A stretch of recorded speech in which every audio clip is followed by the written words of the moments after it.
Open it up to the floor for questions. Do keep your questions brief. Tell us which organisation you're from, if there's no hand going up immediately, I'm going to put a question online. We've got an audience online as well.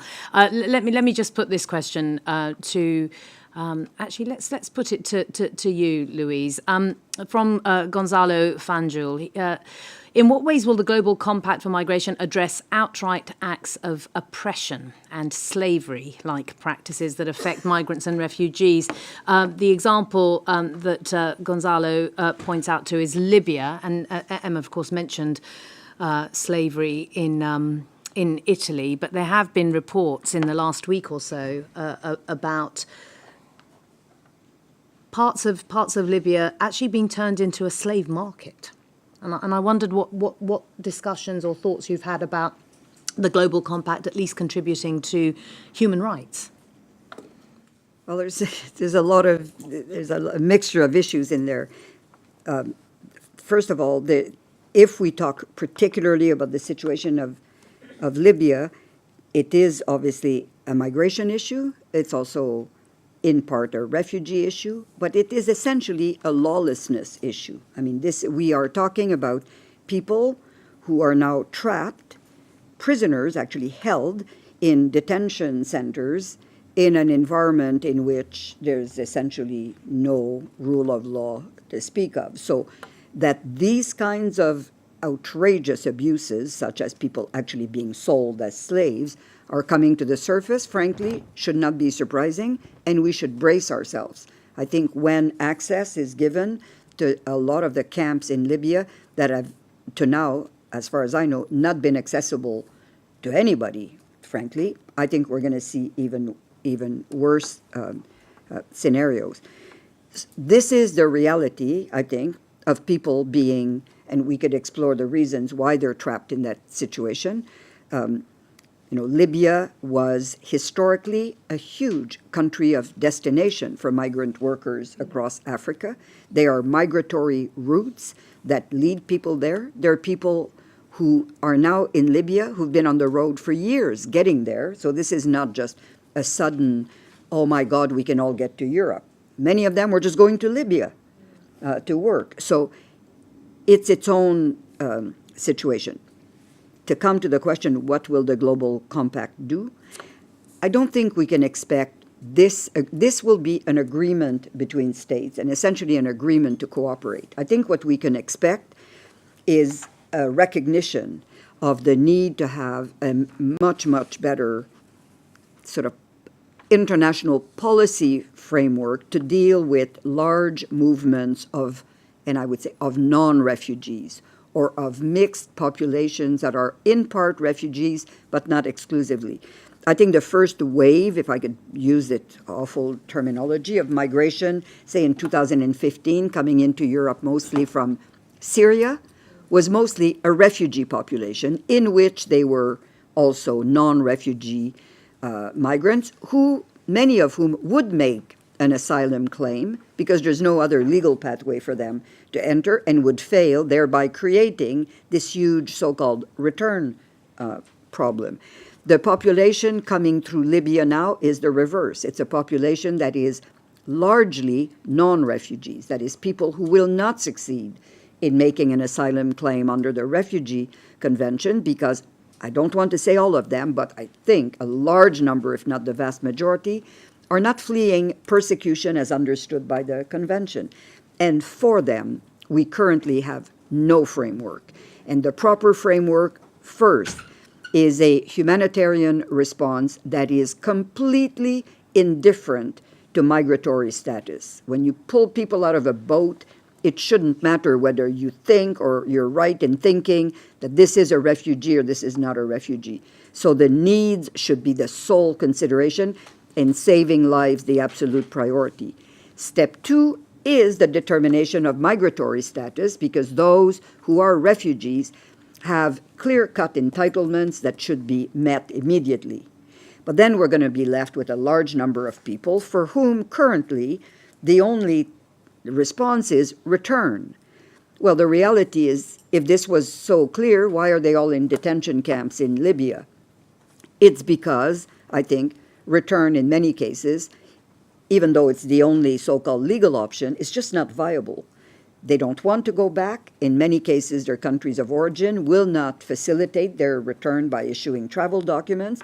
And in a lot of cases, it's not a viable option for a variety of reasons. They may not be refugees, but they may have been abused along the way. There's all kinds of circumstances. And so being stuck in these unsustainable transit position, which become almost permanent by default, particularly in detention, I think has to be confronted as not a model that we can sustain, even less so promote. So there has to be, at this point, it would not be a legally binding outcome, but in the same way that we have initiatives for victims of natural disasters, we have to be able to call on third countries without jeopardizing their obligations to resettle refugees, but to also open pathways to get these people out of that predicament. And on this, I should add that these arguments that if you treat people well, it will induce a floodgate of abusers is, again, this is a purely ideological statement. We know that from many, many other areas of law. I've worked a large part of my life in the criminal law environment. And ideas about deterrence and inducement, in some specific cases, you can measure the deterrent or the incentive that a particular policy will create. But to suggest that if you pull people out of misery in transit camps in Libya today, all of Africa will come knocking on the doors is absurd, is completely absurd. Hi, my name's Jenna Holiday. I'm an independent. Oh, you need a microphone, sorry. Hi, I'm Jenna Holiday. I'm an independent gender and migration specialist. It's great to be here today. Thank you. The question is for Louise, but also for the rest of the panel, Razia, as you see fit. But I wanted to talk about gender in terms of, we understand that care and unpaid labour is fundamental to gender equality, both in structural terms, direct, indirect terms. We also know that the migration for development model is very heavily gendered in terms of drivers, experiences and outcomes. And as we've heard today, migration isn't going away and is a fundamental part of global dynamics. So I just wanted to know what role you think the Global Compact can play in contributing to our global project towards gender equality. Well, I hope that the Global Compact will be responsive to these ideas. I can tell you that the Secretary General's report, which will contribute, which we're in the process of putting together, which is one of the inputs alongside the member states' consultation to the Global Compact, will take a very clear position on the necessity to have gender-specific migration policies. Again, talk about perceptions and myths and stereotypes. The general perception is that a migrant is a young man who is either a burden or a threat. I mean, to capture that in a nutshell. The reality, as I'm sure you know, is 48% of migrants are women and girls, and their contribution to the workforce, again, in remittances, women, even though they earn less money than men, they contribute a larger portion of their income to remittances. The empowerment of women, I think it's important to talk of the vulnerabilities of women, particularly in transit and in countries of destination, when they work in sectors where they're often very isolated, in home care, for instance. But it's also really important to talk about the agency of women and the empowerment of women. For instance, again, talk of language. This is not exclusive to migration, but the expression women and children always as a category in contrast to men, in this field in particular, has to be, again, unpacked. Women have vulnerabilities. They're not children. But they also have a lot of things much more in common with men than with groups that are otherwise find themselves in vulnerable situations, but they're not vulnerable per se. So I think we're going to see a global compact that at least is going to propel us towards a much more gender-specific series of national, regional, and global migration policies, both in terms of agency and empowerment of women and addressing their specific vulnerabilities. Pratna, do you want to say something about this? Just two quick points. I come from a country where our prime minister has declared himself to be a feminist prime minister. Our foreign aid policy is a feminist foreign aid policy. Our global affairs are conducted through that lens. I'm hopeful that the Global Compact for Migration may lead us to think about a feminist immigration policy.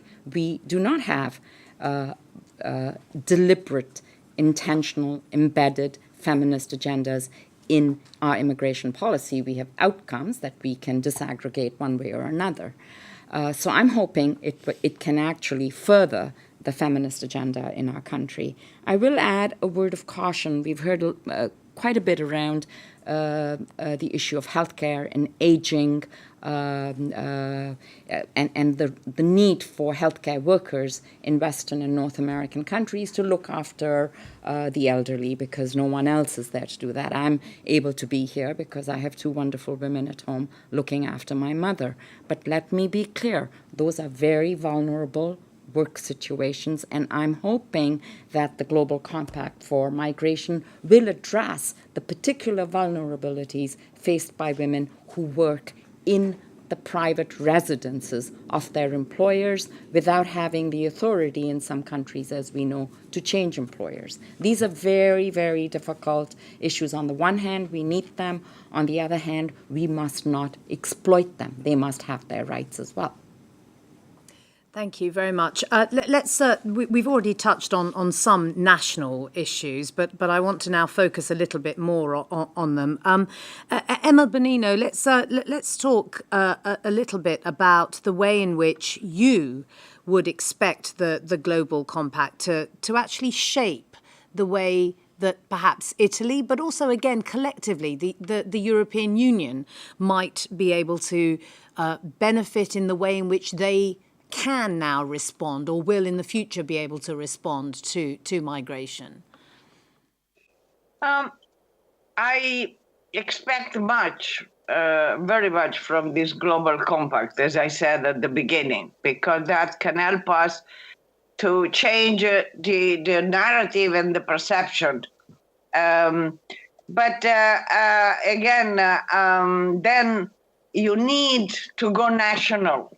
You need, and that is the role of the national civil society or whatsoever, to translate the global compact into a national responsibility so that it doesn't remain, let's say, in the air, but to implement it nationally, we need to reinforce our political pressure. Now, take Italy. Italy, we apparently are going to election in March. Germany will have some fragility in the next few months.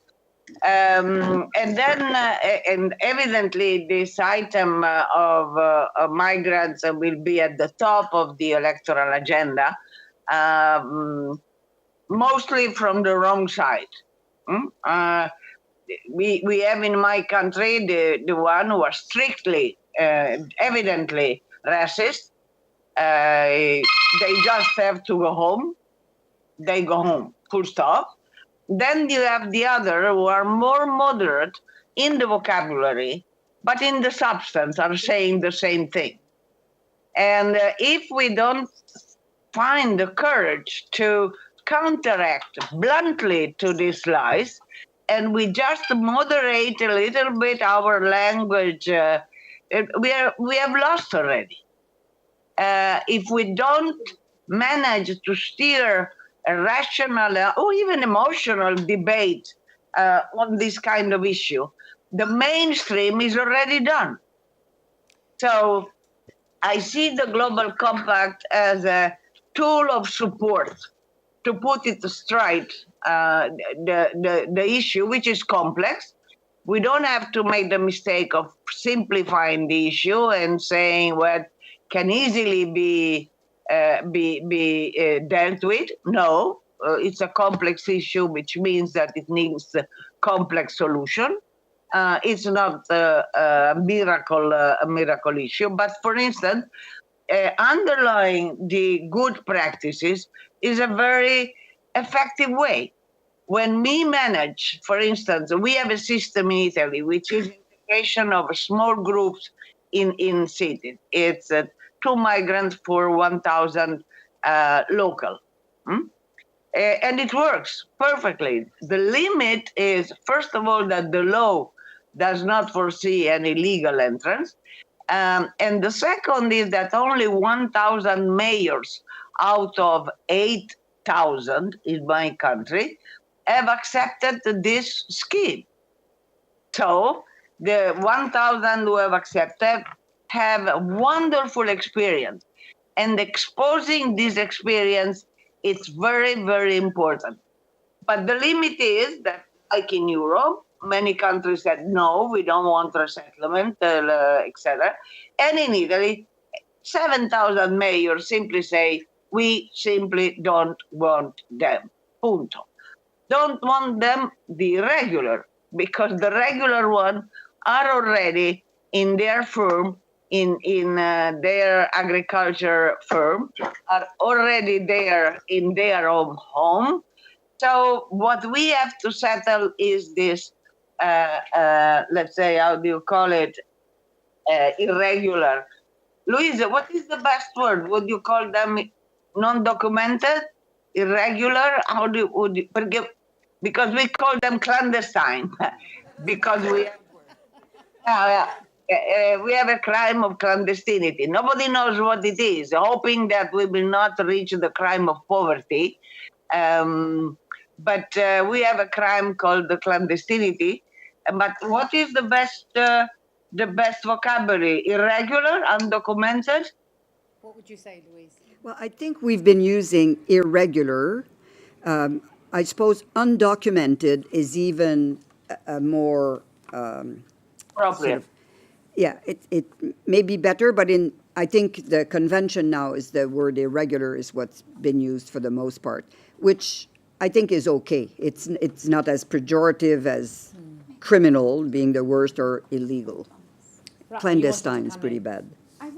To talk about language, I'm very taken, Madam Arbour, by your deconstruction of the way language leads us to think about people and situations in a certain way. And I believe that language shapes ideas and gives and is a reflection of our values. And I'll remind all of us in this room that there was a time when women were called ladies, and when we stopped being ladies and became women, it shifted everybody's perception of ourselves. I think the Global Compact for Migration is an opportunity to change the lexicon and to change the language. And I'm not involved in your consultations, but I do hope that at some point you're able to bring together a bunch of anthropologists and musicians and rap artists and poets to sort of say, what should the new language be? I'm tired of the words skilled immigrant, which implies everybody else is unskilled. That's not true. I'm looking more to words like global talent. Everybody has talent, and we come from everywhere. We've been successful in Canada over, I think it took us 10 years, to shift the language from foreign trained immigrant, with all the pejorative images that go along with the word foreign, to internationally trained immigrant. And now it is embedded in all our language and legislation and policy. And I think this is a wonderful opportunity for the Global Compact to suggest new language which might be uncomfortable in the beginning, but over time we'll get used to. I mean, beyond the issue of language, and Ratna brings up the skilled, unskilled person. I mean, there is a move in several countries to talk about controlling migration in the context of, well, we're very happy to have skilled people, but we're less happy to have unskilled. I wonder if you could just reflect on that. Yes. Well, in fact, I think in a sense, in some cases, it's worse than that. We attract skilled people and then we underemploy them. So we attract people with diplomas, and then we tell them, well, you're going to have to drive a taxi until you can re-qualify, which may be never, or especially in the professional field.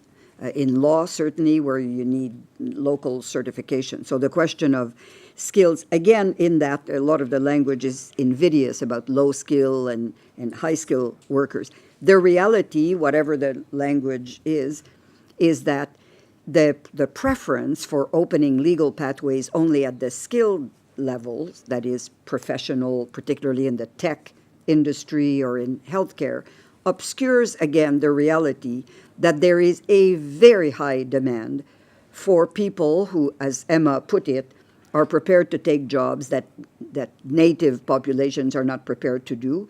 And I read something recently in the United States, for instance, that the jobs that go to particularly undocumented foreign workers, because there's no legal pathways for them to be recruited, are jobs that go to people who don't speak English. So in, again, garbage collection and so on, because the bottom of the line is where you have no communications with anyone, no language skills. By these jobs being filled by migrant workers, it frees up people who have virtually no education. All they have basically is they speak English to get the next level jobs in the fast food industry and so on, where you don't need a lot of education or skills, but at least you need to be able to communicate. This is the reality, and this is where you don't see a lot of national policies prepared to recognize that there is this labor market demand, and very conveniently let it be filled in the informal economies by poor people in our countries and by migrant workers, which puts them in very vulnerable situation. And there's no reason why these should not be turned into legal pathways and that part of the economy being formalized. Having said that, in developed countries, the informal economy can occupy, in some cases, as much as 20% of the economy. In other parts of the world, the informal economy is 85% of the economy. So again, in the global compact, we need to have language and promote ideas that make sense. For me to argue that all informal economy should be transformed into formal ones tomorrow, it may make sense in Europe to say, you should address that, the fact that you have a labor black market. And it's very convenient because it keeps the prices down. The only ones who pay the price are the workers who are exploited. But for consumers, it's a good thing. But that discourse doesn't make any sense if I'm talking to countries where most of their economy is informal. So the spirit, I think, of the Global Compact is going to be to facilitate things that make sense regionally and nationally throughout the world by projecting a vision that rule of law is imperative, but then we're not all at the same space in this. There's a hand that's going up there. I wonder if we can get a microphone. Oh, great, perfect. Eric Bergloff, London School of Economics. So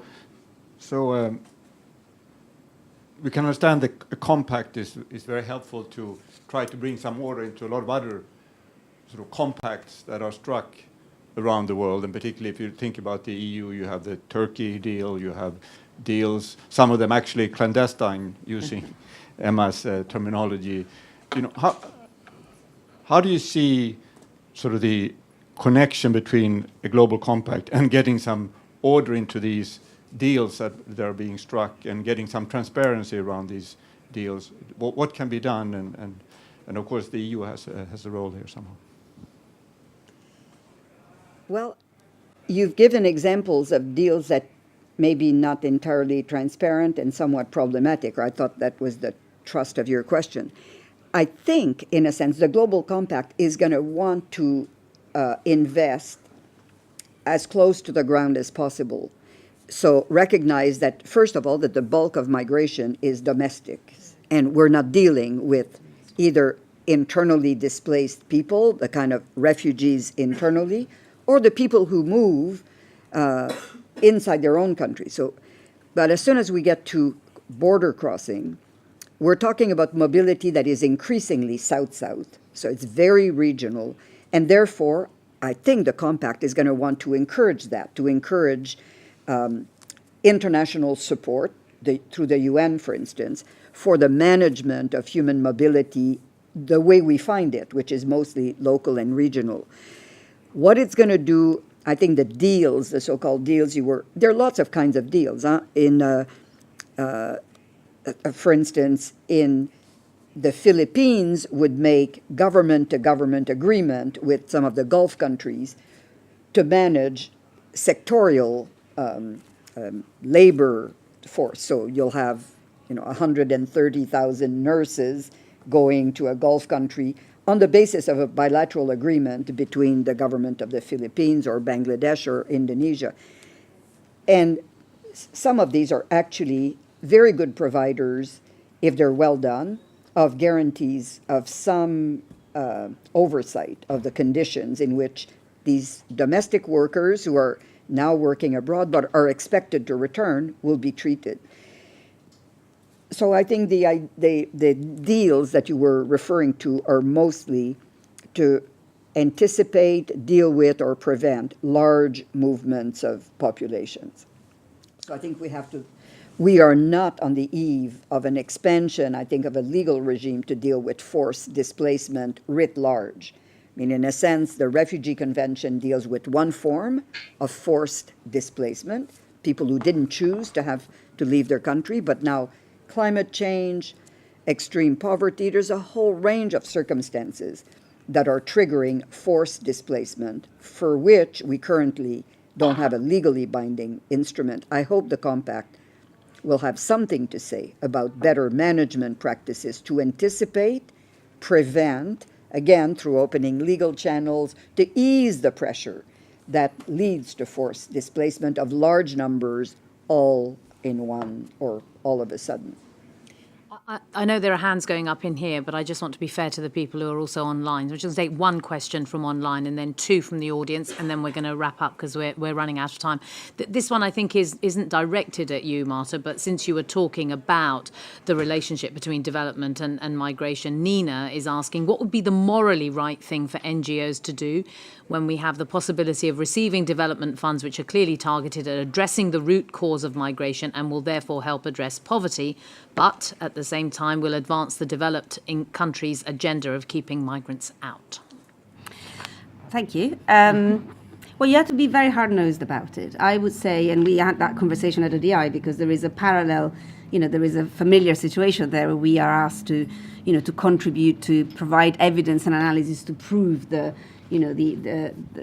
link between aid and migration, in terms of aid reducing irregular migration by reducing poverty overseas. So you need to be very hard-nosed and honest about it. And I do think that it is, for, as I said earlier, I think there is a number of actors of which NGOs are ones that have either avoided or not necessarily engaged in the right way in this debate by, in a way, fueling the easy rhetoric around helping poor people where they are so that they can thrive, in their own circumstances. I recognize that fundamental reality about people movement as part of what development is about. So the minute that's clear in your strategies, you recognize the interlinkages between movement and development, then there's all sorts of possibilities about designing and contributing to development initiative and programs that are conducive to that relationship.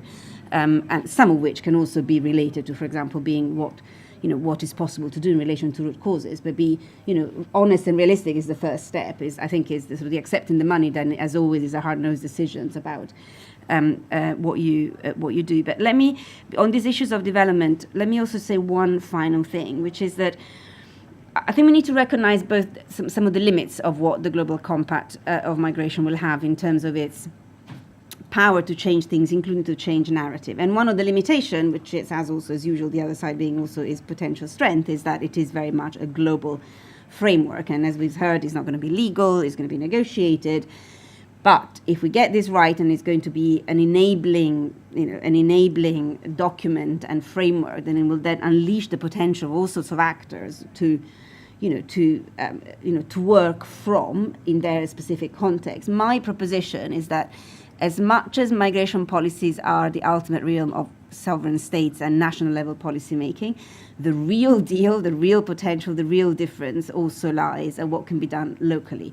Mayors have been mentioned by Emma before, and there is actually quite a lot of energy at the moment around the recognition that mayors, as politicians and as potentially politicians in the making in the national stage, in Italy, we've certainly seen one recently who's graduated from being a mayor to being a prime minister. So mayors can play a key difference. Cities are fundamental spaces for migration. But that's not the only way. I mean, local development, local markets, rural economies, and in the landlocked parts of Italy that desperately needs new injection of skills and migrations could be an example. But to really, to think about coalitions, actors, needs, necessities, and actual powers at play at the local level, where some of these meaningful solutions can be found, discovered, and implemented. Those cannot be, they cannot be written in the Global Compact. But if we get the Global Compact right, in terms of language, in terms of alignments, in terms of, a power structure where, different countries of the world start to, play a different role in determining the limits, the boundaries of this debate, then that local action, I think, can go quite a long way in changing perceptions and innovating in practice. One question here in the front. Can we get a microphone? Don't fight over it. This was a question for Louise Arbour. In following the thematic sessions on the Global Compact for Migration, it seemed that the co-facilitators really stressed that the thematic sessions to date were an information sharing exercise to really understand migration. And they seemed very intent on making sure that it was also a trust-building exercises between states, so that given it's such a political issue within states, even at a multilateral level, it could be properly addressed.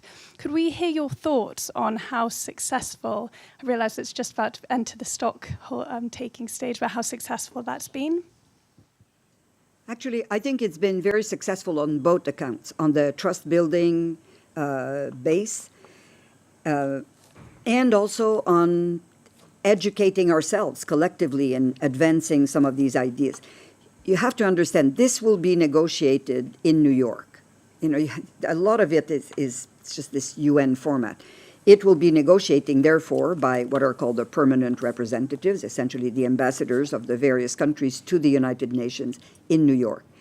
The real expertise in migration is much more based in Geneva, because it's the diplomats in Geneva that deal more regularly with UNHCR, IOM, ILO, the Office of Human Rights, a lot of the actors who deal with migrations, and then UNODC, Drugs and Crime, is in Vienna. So part of the exercise was also to engage, to entice, to sensitize the New York diplomatic community to take ownership of that issue. And you would be very surprised how sometimes there's a very profound disconnect in individual member states between Geneva, New York, and really their capital. And within their capital, migration is very challenging because it doesn't always, it's a whole of government issue.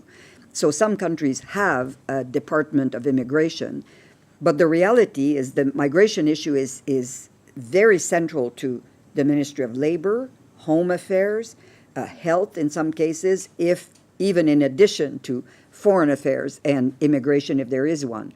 So mobilizing all that, it took the 6 months of these consultations, I think, to sort of start getting the center of gravity in New York. And substantively, it's been, I think, quite an education. 6 months ago when we were talking about the need to expand legal pathways, there was a lot of skepticism. Now, I think there's much more receptivity to the idea that we're talking here about international management of supply and demand in labor markets. But this brings me back to an observation that I think several has made. In fact, I think everybody has touched on that, and Marta maybe put it more strongly than anybody else, which is that the economic argument only gets you so far. And I think this is very true. But it gets you a long way in at least those who are sort of policy/political decision makers. Then they have to worry about their popular public opinion, in which I agree entirely. I mean, on issues such as this one, and frankly, on issues, say, of nationalism and so on, the economic argument usually gets you nowhere. It's when people feel very strongly about an issue, they're prepared to even pay a price to stick with their position, even if it's a position of prejudice and lack of enlightenment, or it comes from a dark it doesn't matter. So it seems to me that in the context of these next few years, we're going to have to do a lot of strategic advocacy addressing a multiplicity of audiences. A lot of political decision makers I mentioned earlier, a lot of them have never heard about the development impact and the economic impacts of migrations. We need to make that case. But elsewhere, in municipalities, in communities, in public opinion, sometimes the arguments that work, I have to say, they don't work for me, but they do work, are more anecdotal, human stories, and so on. It's in that sense also that we need to change the narrative, not only talk to the economic side, but talk to the human appeal that migration has. It has been, certainly in Canada, successful on refugees, right? In building a kind of basic empathy for other human beings. I believe it's more difficult in non-refugee migration because what the perception is that what propels people to move is not the desperation that you find in refugees, but it's essentially self-interest and greed in some cases. So we need to get a discourse. This is not my specialty, but that I think builds on the better human sentiments that are needed to advance this agenda. We are pretty much out of time, but I want to give each person on the panel the opportunity just to wrap up. Ratna, can I just start with you? If you can be as, maybe 45 seconds to a minute is what I'm going to limit you to. As I listen to this debate, I'm struck by how different the reality in Canada is. You have mayors who say no to 2 migrants. We have mayors who come begging for immigrants because they're losing population. I will say one thing, though, that if the Global Compact on migration can focus on legal pathways, on dispelling the myths, on linking to the Sustainable Development Goals, it will help Canada and other countries in restoring public confidence in the system, because public confidence in the system is what will turn the needle at the sovereign national level.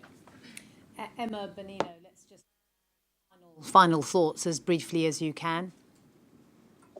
Yeah, first of all, I have to go, but no, really, it's late. My final point is endurance. Don't give up on this issue and try to understand and to. Only one thing I wanted to say to Louise. On this global compact, I'm sure that you will leave a lot of flexibility, not prescription, but a lot of flexibility to different member states how to best to deal with it. For instance, I live in a country that has never, ever had an experience of immigration. We are perfectly experienced in immigration. But just to tell you something, my mother keeps saying me, I've never seen a black guy in my life. Just to tell you what kind of country. So we have a lot of, and I'm very effective when I talk to the Italian immigration, so that people keeps in mind the history of his family is coming back. So also the question of a different narrative has to be adapted to the national history and to the national culture. It's not that you change the message. You simply adapt the message to have it more effective in different parts of the world. That, for me, it's very, very important. Emma Bonino, thank you very much indeed for taking part here with us this morning. Do feel free to go, since you clearly have other meetings to attend to. Marta, just a final word from you before we end with Louise. My final word is, first of all, to thank all of you, to thank Louise in particular for her generosity in sharing with us her insights, her wisdom at this particular point in the negotiations. I'm left with with a spark of optimism, specifically in relation to what Louise said just a few minutes ago about how different the conversation is around the options around legal pathways for migration. If with this compact we've managed to actually move the needle, move a little bit the bar on something that until very recently was a red line, a no-go area, and if now there are some member states and some actors who are keen to make the most of this fundamental reality that without legal pathways we cannot stand a chance of managing or migration or have anything remotely resembling an orderly process going. I think that's a very positive message to leave the room with, and where the states of the negotiations at least begin from.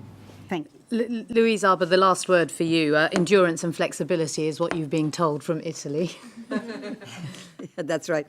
I always take Emma's advice extremely seriously. But one piece of advice from Emma that we heard early on, which I think is really also very critical, is when it comes to the unacceptable. There are perceptions out there that are not good, but we're not going to change everything overnight. But perceptions that are publicly articulated, that are racist and xenophobic, I think need to be confronted, not accommodated. Every time we accommodate, we validate.